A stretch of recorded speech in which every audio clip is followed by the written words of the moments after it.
And we are live. See, that's how you do it, wife. Welcome to the NBA Strategy Show. It is Thursday, November 21st. I am Josh Engleman, here to break down just a 4-game NBA slate for today. Very light work, which is something that I desperately need for today. Hit the like button, subscribe to the channel, hit the notification bell so you know when everything goes live. Follow me on Twitter at Josh Engleman. What's up, everybody? Crazy day yesterday. Crazy day yesterday. Welcome back, Isaiah Hartenstein. I don't know what's going on in New Orleans at this point in time, but they don't have bodies left. And that is in chat right now. Yeah, shout out to Antonio Reeves playing 40 minutes off the bench yesterday. How does that happen? I guess when you don't have enough people to play, it happens pretty quick. Wow, what a ridiculous... So Elfrid Payton ended up playing 22 minutes. Insane. Negative 21. Great job getting back into the NBA there, brother. Why did Tice not play? Any of you guys know that? That's a DNP CD. They're short on bodies and he still didn't play? That would be did not play coach's decision, wife, if you're curious. What's up, chat? What's up, chat?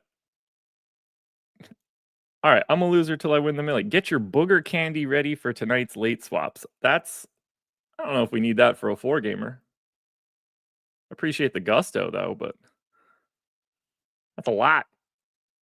Jalen Tyson happened. He's on the Cavs, right? All these made-up people. Luke Travers played 30 minutes. I legit don't know who that person is. I said this yesterday in Discord, but he sounds like someone that would sing a song about his truck.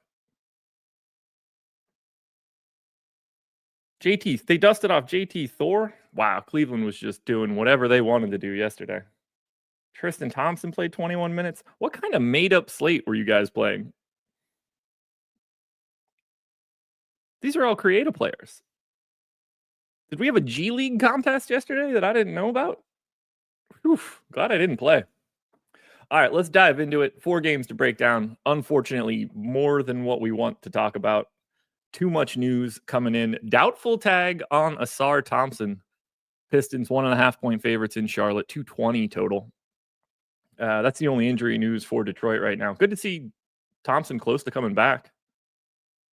Certainly was up in the air if he would ever play basketball again. So it's nice to see him.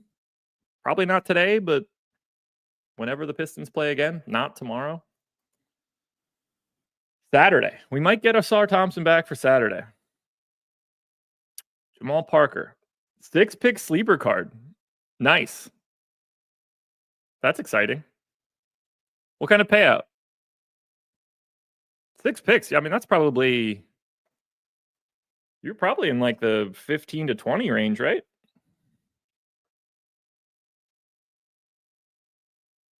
Wow. DraftKings never added Elfrid Payton throughout the day? That's annoying. How do you not get a starter added into the player? That's nuts. Elfrid Payton, Javonte Green, Brandon Boston, Jeremiah Robinson Earl, and Yves Missi. That's disgusting. That's gross. All right, let's get into Detroit. So, same rotation we're used to. They're getting pretty consistent ownership up and down the line, around 20 for Cade, 25 on FanDuel, 20 for Tobias Harris on both sites. Jaden Ivey's got a more advantageous price on FanDuel. He's a little bit more owned there. 10% to Duren, 15% to Tim Hardaway Jr. I mean, you're just sort of getting all of these guys that play like 28 plus. I don't think you're really going to Isaiah Stewart. Maybe on FanDuel where the power forward eligibility comes back into play. No Fontecchio, no Holland. I don't want to say this out loud. I don't want anybody to take this as real advice, but I think Tobias Harris is the best play from the Pistons. And that should never be the case. But Cade up to 9,700. Not that he doesn't look good, but that's a big price tag. And you've got LaMelo on the opposite side as like a complete comp. Wow. Let's talk about this as a whole then. 56% ownership coming into LaMelo at 9,500. 17% coming into Cade at 9,700. Now, I definitely think that LaMelo should be the more owned guy between the two, but 50 plus to 17, like I kind of like the idea of being a little lighter on LaMelo and a little heavier on Cade. That's too big of a gap. That's too big of a gap. I mean, think about the ownership that's just happening in this game. Call it 15 to 20 on Cade, Tobias, Ivy, Duren, Hardaway, LaMelo, Brandon Miller, Grant Williams, Miles Bridges. I mean, this game is loaded with 20% plays. Absolutely loaded. And that's not even like just an ownership thing. I completely agree with it. I've got LaMelo, Brandon Miller, and Grant Williams all 20% optimal. I have Tobias at that 20% mark. I've got Cade at 16. I'm assuming this is the game that has the most ownership. Let's check. Oh, that's zoomed in further than you guys would want it to be. San Antonio has the most. Charlotte's second. Detroit's actually fifth. Okay, there's no ownership coming into the Lakers in Toronto right now. That makes more sense.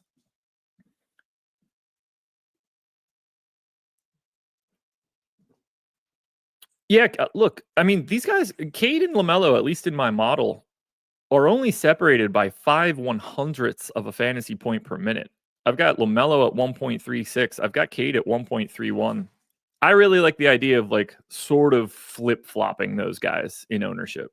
I think it's easy to get to Cade, and it's easy to get to LaMelo, I think, too. But if we're going to see that sort of ownership disparity, I'm definitely a little bit more interested in getting to Cade.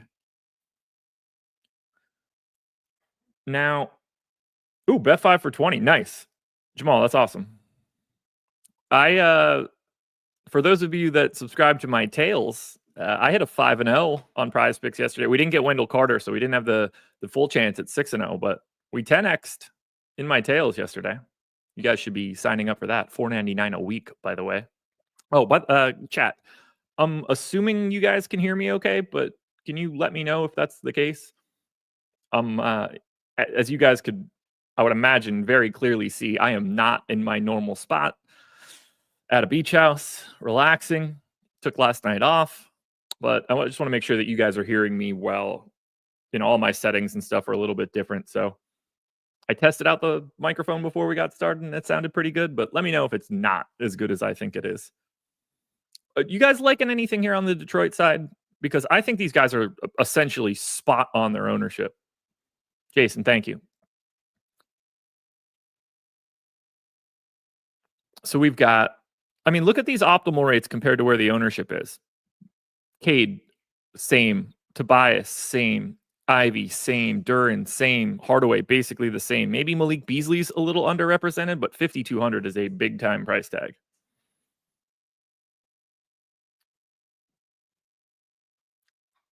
Thoughts on Hardaway works. He came back, I think he played 30 in that first game back. Let me just double check it. Yeah, came back, played 30 after missing 3 straight. Beasley also played 30. They really trimmed those minutes for Ron Holland last time out. I don't know if that continues that same way. You're expecting Hardaway and Beasley to be in that 28 to 30 range too.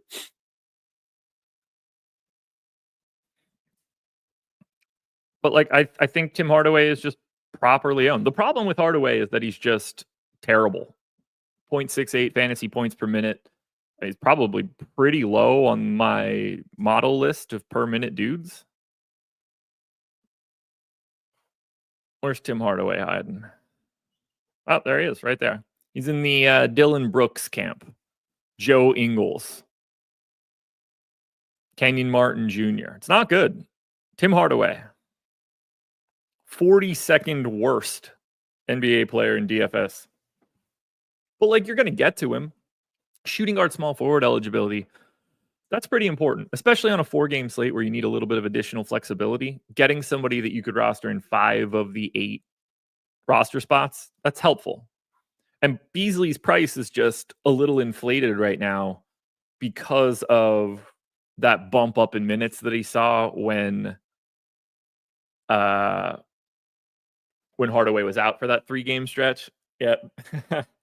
Big facts. I love it. Why play Hardaway when you can play number 1 contender Josh Green? I mean, we should talk about let's talk about Josh Green, actually. We currently have him projected for 1% ownership. None on FanDuel. He's 3,600, but like Josh Green is just as bad, basically, from a fantasy perspective, as Tim Hardaway Jr. You're getting a slightly different positional eligibility, but you're getting $400 less. I mean, you can see it right here. I have Josh Green 13% optimal. I also have Tim Hardaway Jr. 13% optimal. So Josh Green, while awful, is worth a look. If he's going to be unowned on a 4-game slate, that's something I want to pay attention to as a GPP pivot to some of these other like equally crappy plays that are in that same sort of price range. But if we're talking about the Charlotte side, then I do think the LaMelo ownership is a hair high. Maybe he comes out of today looking at basketball a little bit different after getting benched last time out. Maybe. I don't know.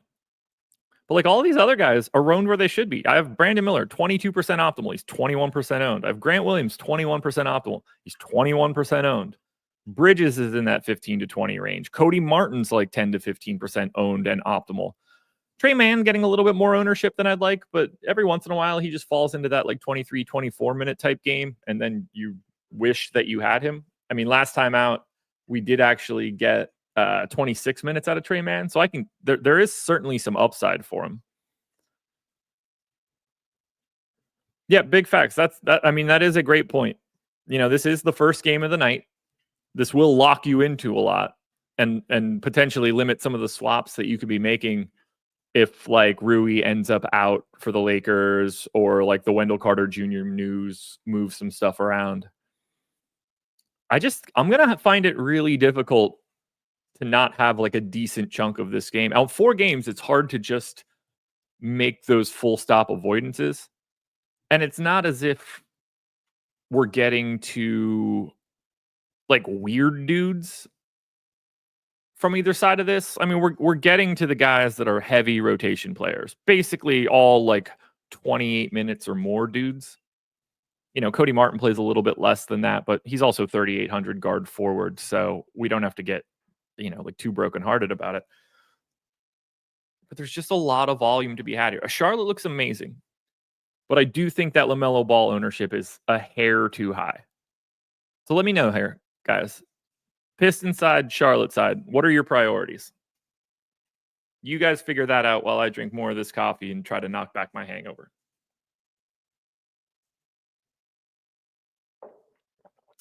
Had a couple too many cocktails yesterday, and in every facet, margarita, Topo Chico, couple Hennessy's, 2 Manhattans. It was just too much. Too much for yesterday. That's what you got to do, though, when you're on a little bit of a vacay. You got to knock them back. What was the cocktail of choice? Jake, I'm guessing you just got that information. There it is. A couple seconds late. Yeah, it was a bunch of different things. There's probably something else in that list that I don't remember, but yeah, it was a lot. Isn't Topo Chico water? It is, but with booze in it. Fancy water. It's fancy water. Manhattan is your go-to. Okay. It was my first Manhattan. Wasn't bad. It's not usually my drink. I'm usually more of like an old-fashioned person, but shout out Manhattans. Big facts. I have basically only Josh Green and Grant Williams for Charlotte. Seem to be getting to San Antonio value. That makes sense. Wait, Chris Paul is out? Did I miss that? No, Chris Paul's probable. Hey, big facts. Just in case you looked at that. Nah, he's probable. He's not questionable.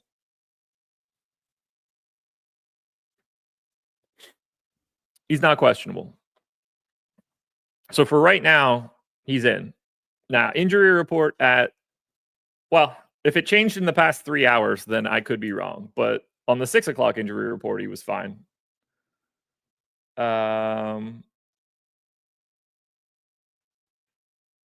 Yeah, he's probable. Yeah, he's probable. Hamza, no, not a big win celebration. We're on a little bit of a vacay until Monday. So just got away from the house for a bit. Duran ownership going to be wild? I don't think so. I don't think so, Nick. I mean, he's 13% owned right now on DraftKings, and that's exactly where I think it should be.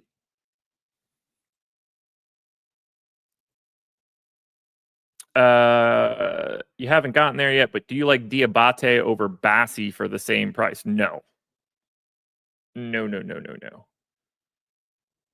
Got to be Bassi there. In terms of just like which guy is better, it's Bassi for sure.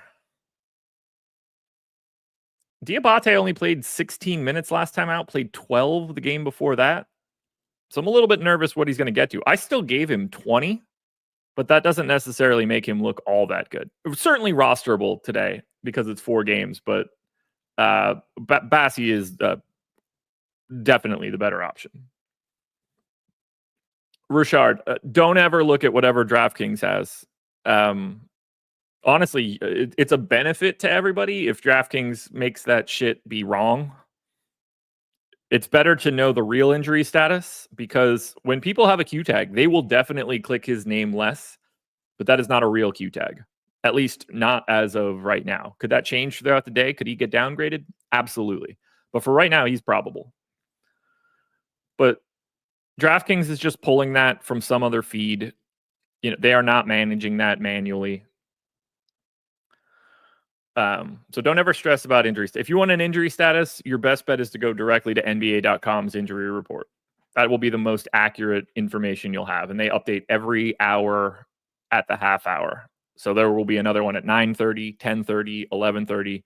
The 1:30 report is the one that teams that play at 7 or 7:30 have to have an injury report in by.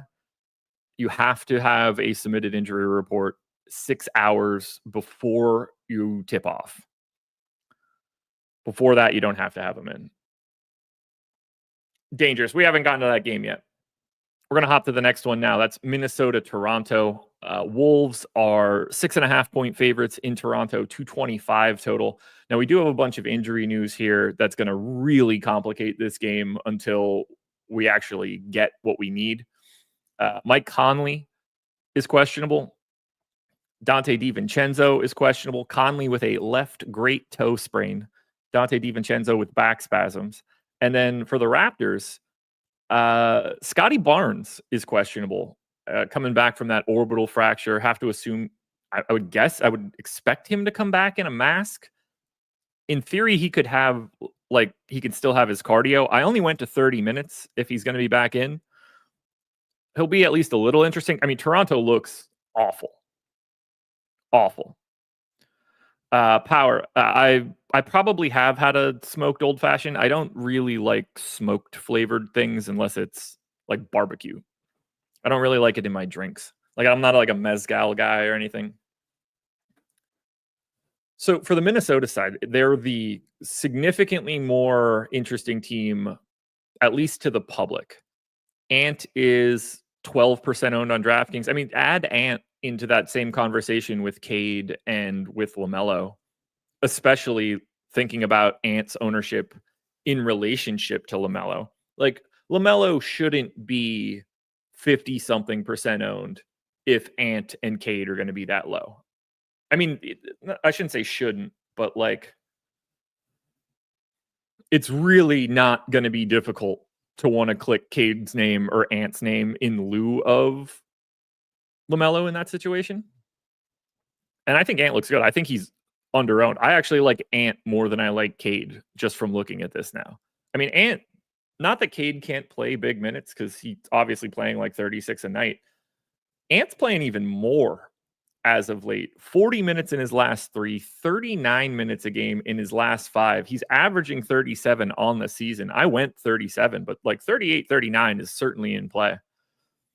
Now, these Q tags will matter. Like if Conley is out, that changes a lot. If Conley and DiVincenzo are out, that will, we're going to have to find 50 minutes to give to people. You would see Nickeil Alexander-Walker get like a pretty sizable bump in playing time. You probably get Josh Minott and Rob Dillingham playing a little bit more.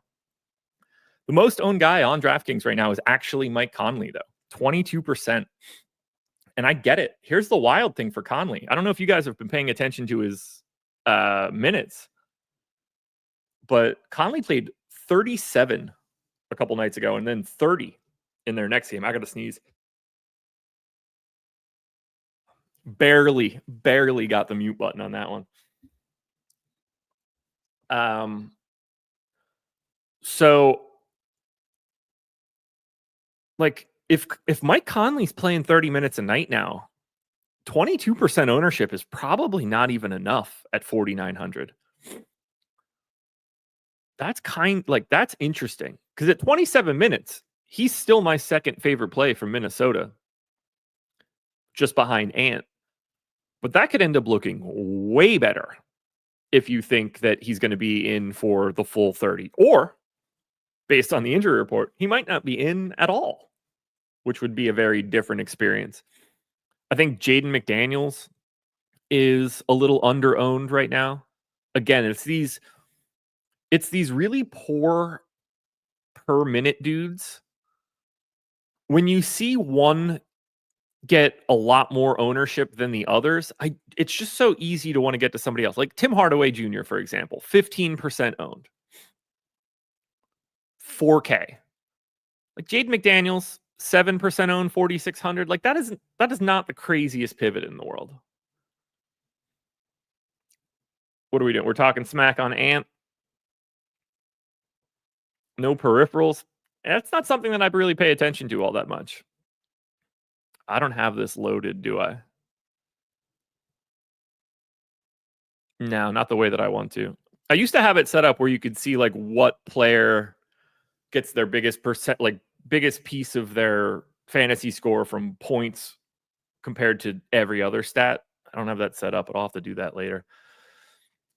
I haven't really said anything about the FanDuel ownership on Minnesota. That's where it gets really wild. They're basically twice as owned on FanDuel as they are on DraftKings for obvious reasons.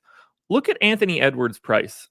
He's 9,600 on DraftKings and 8,700 on FanDuel. He's 50% owned on the FanDuel side, and he deserves every bit of that. Is he my number one guy on FanDuel?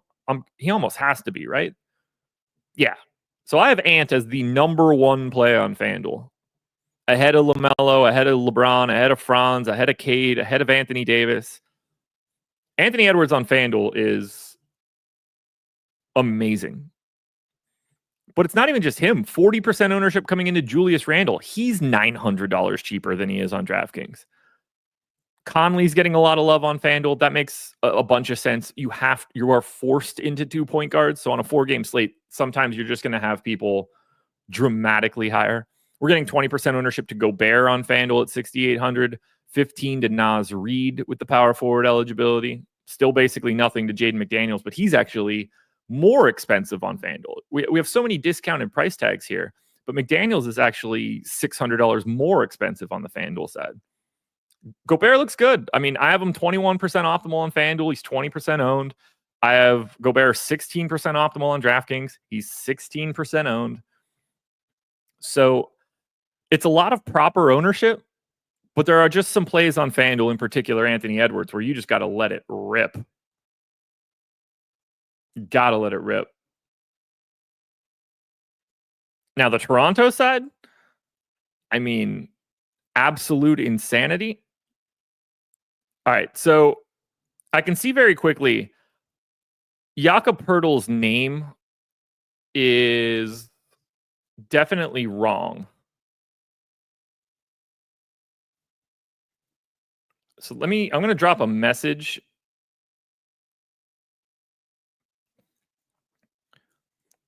Because I want to make sure that gets fixed. So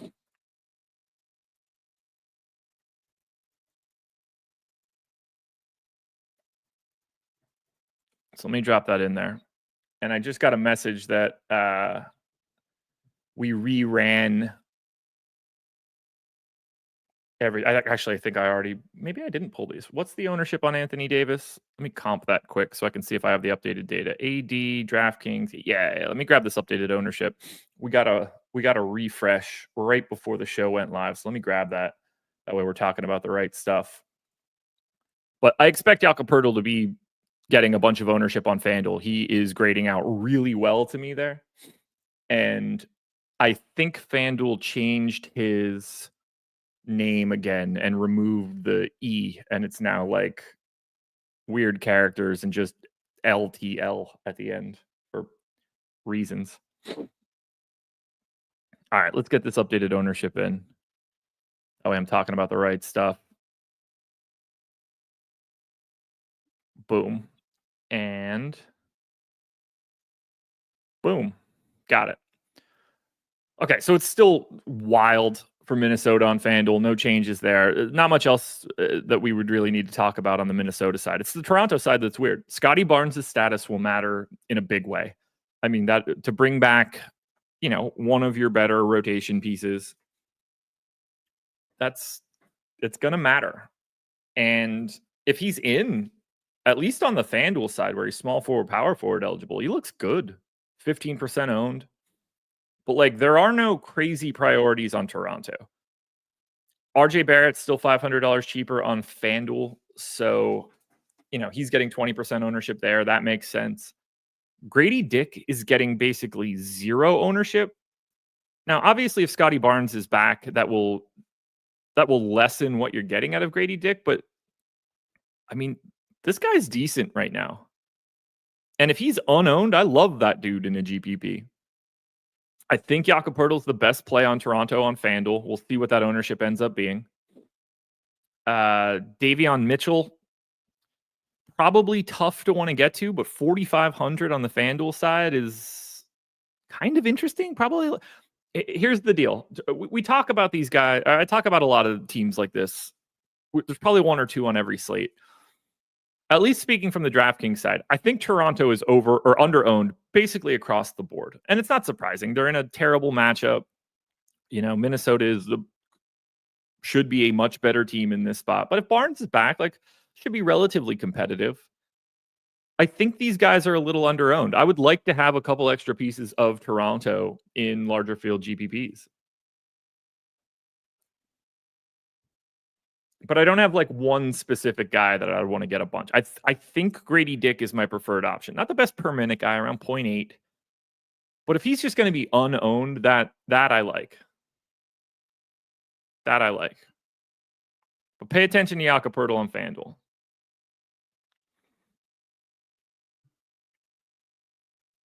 Yeah, Toronto's just a GPP team. That's what I'm seeing.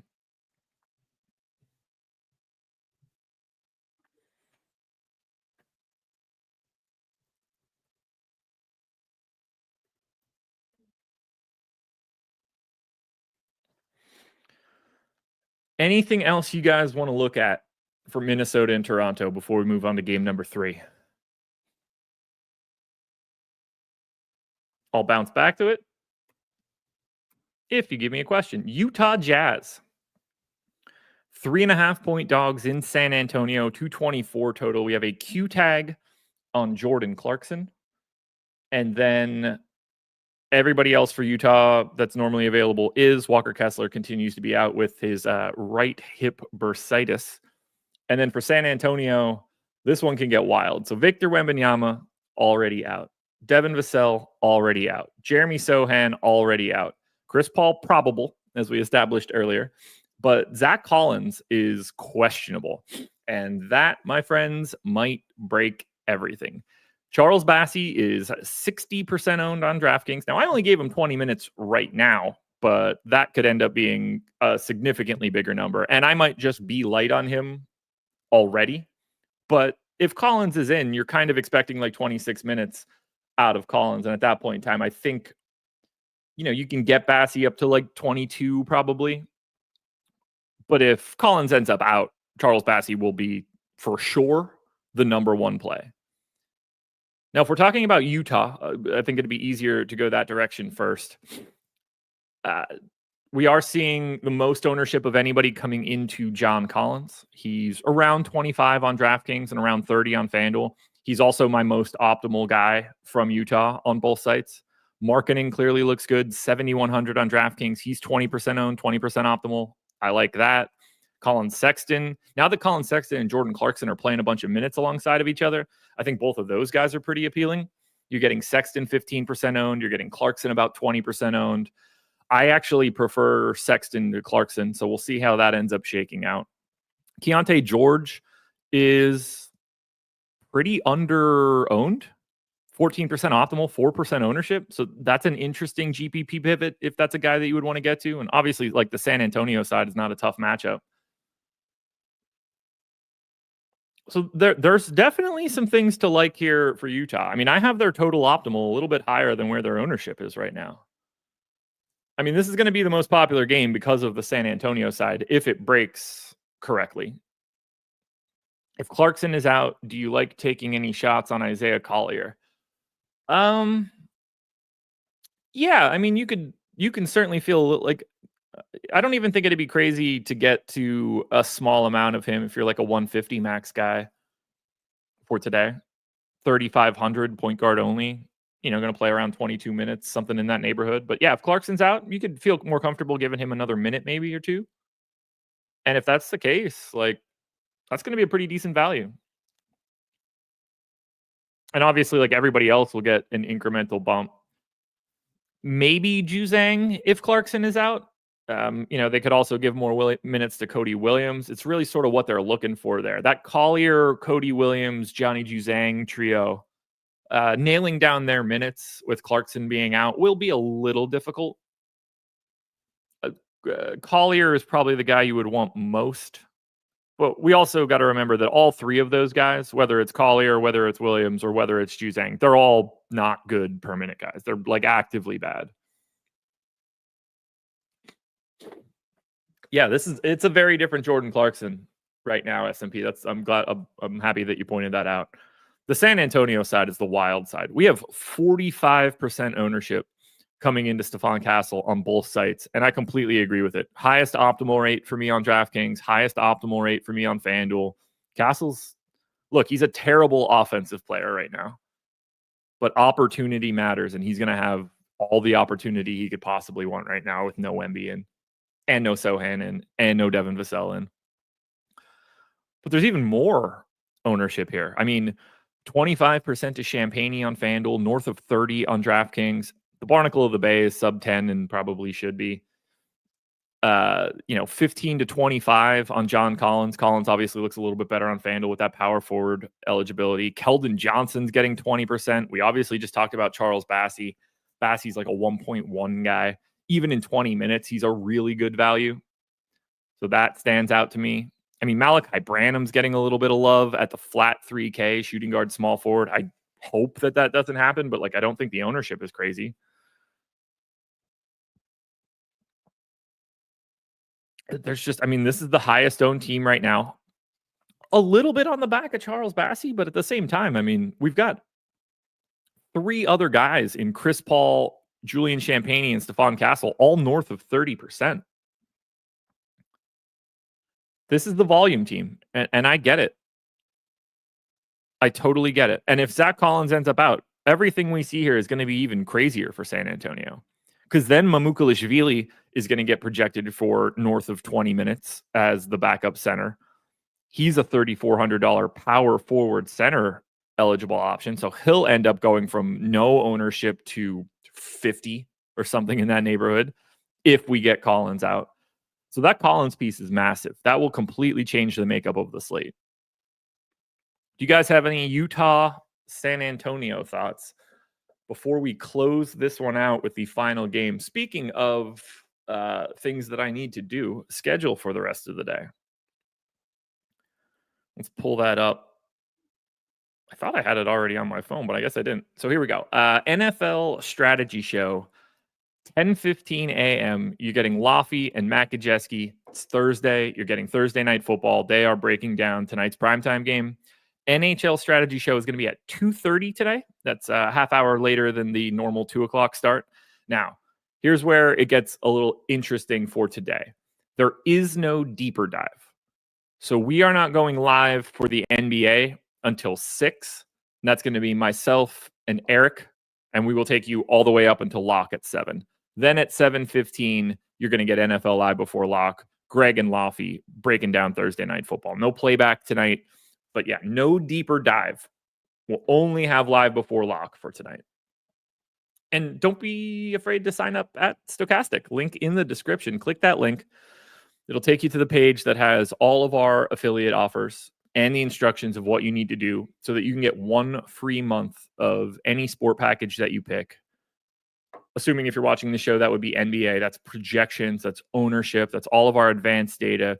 Every one of our simulation tools and our contest generator. And you can get it for absolutely nothing. Not a single cent. All you'll have to do is sign up through an affiliate, either at the Pick'em site side or Sportsbook side, depending on, what your legalities are in the state that you live in. But you'll get a bonus from them too, whether that's bonus bets or a deposit bonus. So if you've ever thought about getting in behind the paywall at Stokastic, there's never been an easier time to do it. Sign up through one of the affiliates and you'll get it for a month. We closed this out. Late night hammer edition.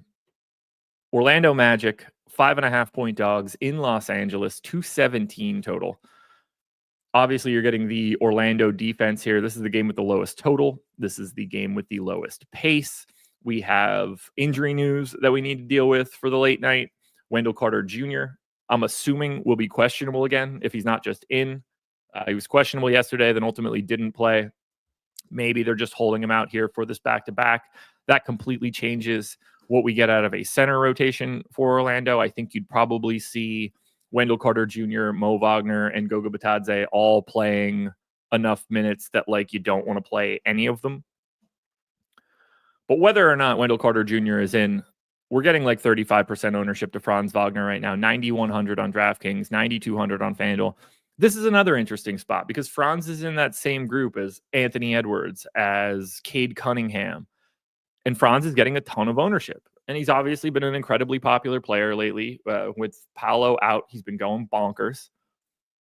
But I can't really see the reason why Anthony Edwards would be 20% less owned than Franz Wagner. It's so easy to just be able to pivot on some of these 9K guys. That's what I'm catching from looking through this now. We got 20% ownership to Jalen Suggs on DraftKings, 40 on FanDuel, where he has the MPE and a slightly cheaper price tag. And then there's not really a priority. KCP is getting a little bit of love. John Isaac continues to be in and around that 15% mark. That just never excites me. Until we can see him consistently playing bigger minutes, if he's going to just continue to sit in that 22 range, I'm probably a minute or two light on him. But if he's going to still sit in that 20, it's when he gets to 25. Those are the days that you're happy to have him. But when the field's already there, he always scares me. But there is a priority from Orlando, and it's Franz Wagner. But in GPPs, I think he's very pivotable. That Suggs ownership on FanDuel is kind of wild, but totally right. I mean, I have him 26% optimal. He's probably in my top 10. Yeah, he's 8th. Franz, by the way, is 4th. And then the Lakers side is going to be a little weird. We're waiting on that Q tag for Rui Hachimura. That will obviously change up minutes for Cam Reddish, Gabe Vincent. You could get more from Russell at that point. Connect seems like he's just going to be playing 30 no matter what now. It doesn't really affect Christian Coloco because that's just going to be straight AD backup stuff. But 25% ownership to LeBron on both sites, spot on. I think I could make a case that it is even a little bit low.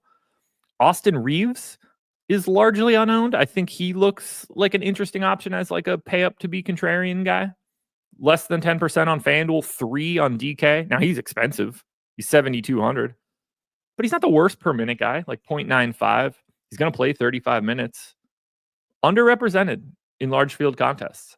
AD's not getting a ton of love. 11-1 now on DraftKings. He's 10% owned. We have a bunch of center value. So it does make it a little bit harder to get to him. On FanDuel, it's obviously easier because he has the power forward eligibility along with center. But he's also 11-4 there. So he's only 15% owned. I think AD is a decent pay up to be a little bit more contrarian guy too. After that, though, like if Rui's in, he's okay. Like Russell playing 24 minutes a night at 4,600 now on DraftKings. Man, oh man, did that dude fall from grace. You could take that shot, especially if Rui ends up out. But this is the least appealing game out of any of them. I will say this, and I think it's kind of interesting. I have this line 4 points closer than the Vegas line is right now. And Orlando is the one team that we don't have an injury report for. For Orlando to be like, I think this game should be closer here, but we don't really have a piece of news that's making me want, like, I don't totally understand why the line is as extreme as it is.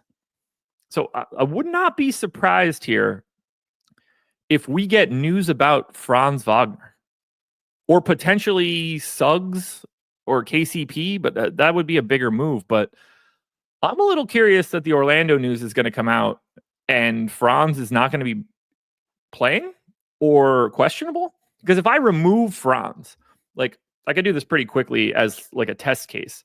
But if I would take Franz out for today and replace him with just anybody else for this particular moment, I'm just going to take his minutes away and just put them on Caleb Houston as just a reference point.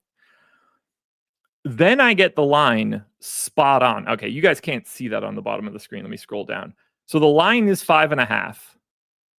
And if I take Franz out, I get exactly to that 5.5. But when I have Franz in, I have Orlando 4 points better. So keep your eye on this one. It shouldn't matter all that much. And like, obviously we're going to get to the Orlando injury report later this afternoon. But that line stands out to me. Something's up that's making the Lakers look better right now. Something's going to, like if the injury report comes out and there's nothing weird on it for Orlando, I expect this line to come down a bit. But there's 4 points missing from somewhere. So I'm going to pull up my contenders quickly and show you guys my top plays, and then we're going to dip on out of here. So on DraftKings right now, it's LeBron, it's Franz Wagner, it's LaMelo, it's Stephon Castle, it's Brandon Miller, and then bottom of the top 10, Anthony Edwards, Grant Williams, Markkanen, Harris, and Collins. And then on the FanDuel side, we're getting Ant in that number one spot with that crazy $8,700 price tag. LaMelo, LeBron, Franz, Cade, AD, Jake Puddle, Jalen Suggs, John Collins, and Stephon Castle. So there we go, guys. 4 games up, 4 games down. We've got a lot of injury news to wait on. We've got this weird Orlando Magic injury report that I think is going to end up showing Franz Wagner as potentially not playing today. Or you guys should just immediately take the points with Orlando if you can. One of those two things I think are going to be the right answer. Which one it is, I have no idea. I'll have a contenders video out shortly. My tweet with my top 10s will be out as well, although you guys have already seen it. And again, reminder, no deeper dive tonight. It's just live before lock, 6 o'clock. Myself and Eric taking you all the way up until 7. So that's where we are. Guys, thanks for being here. Tomorrow we've got 8 games. We're back into the NBA Cup once again. Should be easy to break down. None of those teams are going to be on the back end of a back-to-back. So at the very least, we'll have injury news for everybody to start off tomorrow. And I'll wake up feeling better than I did today. So thanks for being here, everybody. It's been great. It was a fun show. I'm going to send this one on its merry way. I'll see you guys later tonight for Live Before Lock.